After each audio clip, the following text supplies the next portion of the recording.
Daily Bible word தமிழுக்கு அன்புடன் வரவேற்கிறோம்.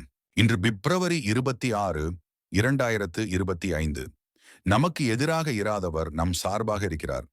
மார்க் எழுதிய தூய நற்செய்தியிலிருந்து வாசகம் அதிகாரம் 9. இறை வார்த்தைகள் 38 முதல் 40 வரை. அக்காலத்தில் யோவான் இயேசுவிடம், போதகரே, ஒருவர் உமது பெயரால் பேய்கள் ஓட்டுவதைக் கண்டு நாங்கள் அவரை தடுக்க பார்த்தோம், ஏனெனில் அவர் நம்மை சாராதவர் என்றார். அதற்கு இயேசு கூறியது, தடுக்க வேண்டாம், ஏனெனில் என் பெயரால் வல்ல செயல் புரிபவர் அவ்வளவு எளிதாக என்னை குறித்து இகழ்ந்து பேச மாட்டார். ஏனெனில் நமக்கு எதிராக இராதவர் நம் சார்பாக இருக்கிறார். இது ஆண்டவரின் அருள்வாக்கு. தினசரி நற்செய்தி வார்த்தைகளுக்கு daily Bible words Tamil channel subscribe பண்ணுங்க. இந்த வீடியோவை லைக் செய்யவும், ஆமேன் என்ற வார்த்தையை பதிவு செய்யவும் மற்றும் உங்கள் நண்பர்கள் மற்றும் குடும்பத்தினருடன் பகிர்ந்து கொள்ளுங்கள். கடவுள் உங்களை ஆசீர்வதிப்பாராக.